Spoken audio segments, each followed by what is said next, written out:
So we are ready to do the stained glass technique. I've got my supplies out here. So I'm going to choose one of these pieces to be my front, and I'm going to tuck it aside because it doesn't get glued on until the very last step. So those I can tuck aside for the moment. You need a piece of acetate. You can buy sheets of acetate, or else you can reuse packagings from, say, stamps or dies or whatnot. It needs to be crystal clear. And you don't want something that's all scratched or whatever, just because it doesn't really look as pretty. So I'm going to take some Distress Collage medium, and I am going to put glue all the way around that flower, including the little bits that go in, because we don't want any bits that can catch on anything.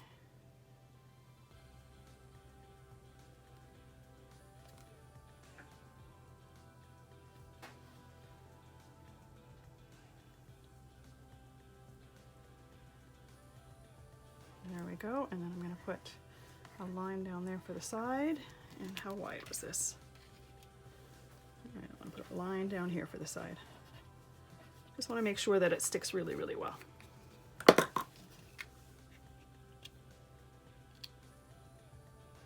And then as I'm putting it down, I'm making sure that it doesn't go outside of the edges of the card or outside of the fold.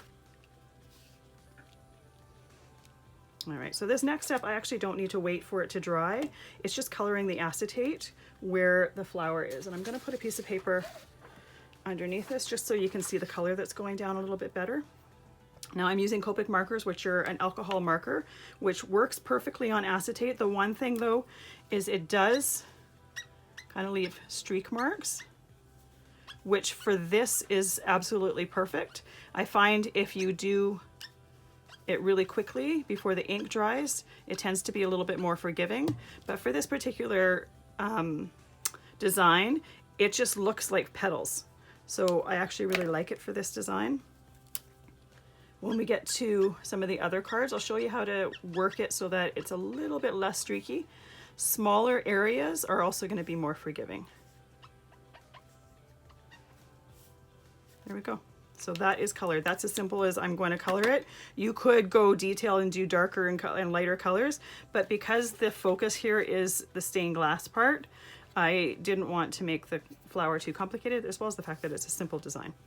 So now I'm going to take these pieces, and I'm going to use the same Distress Collage medium and put some glue on it. Now again, it's important to get it around all of the edges.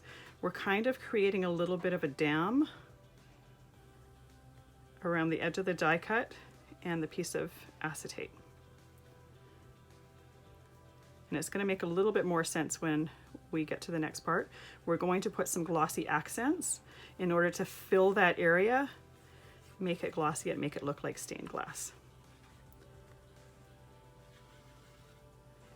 So in this class, there's actually 3 different ways that I'm going to show you how to create like a faux, like a stained glass look. So this one here, we're going to be using some glossy accents. So I want to line my die cuts up perfectly. And you don't want to see the ones below it. I'm just going to press it down lightly, and then I'm going to glue this same one on. Now I'm using 3 extra sheets of, or quarter sheets of cardstock for the front of my card. If your cardstock is thinner, you'd need more. If it's thicker, you might be able to get away with less. Or if you want some more dimension to it, it's up to you. The cardstock that I'm using for it is not super thick, but it's also not really, really thin either. It's kind of a medium weight for cardstock. So I chose to go with 3.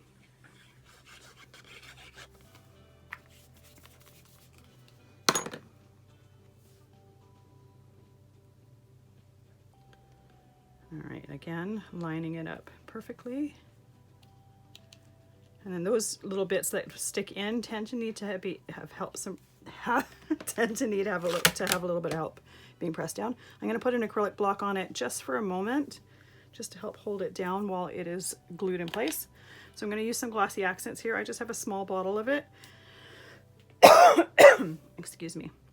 I find the small bottle, you have just a little bit more control. The flow is a little bit less So I tend to use the small bottle a little bit more, as well as the fact that I tend to put glossy accents on smaller areas, which is why the small, I'm going to leave this on here so you can see, which is why the small bottle is nice.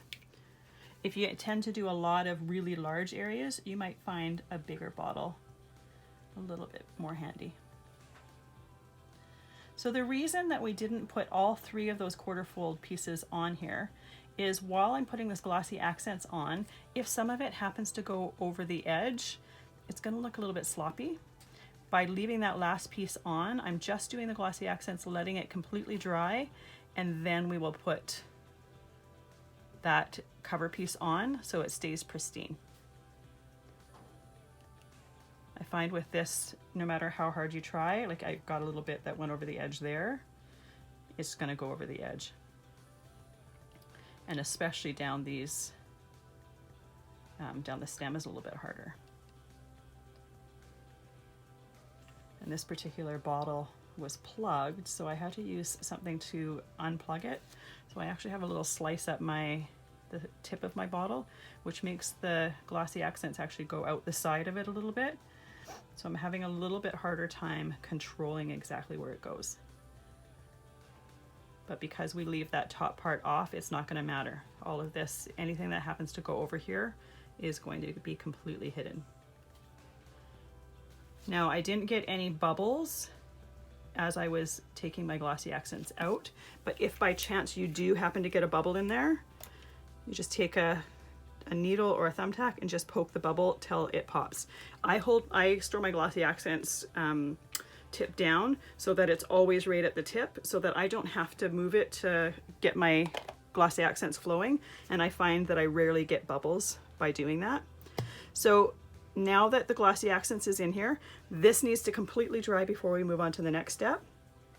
Because acetate is on one side, it's only really drying from the top, so it's going to take a lot longer than, say, if you put the glossy accents onto cardstock.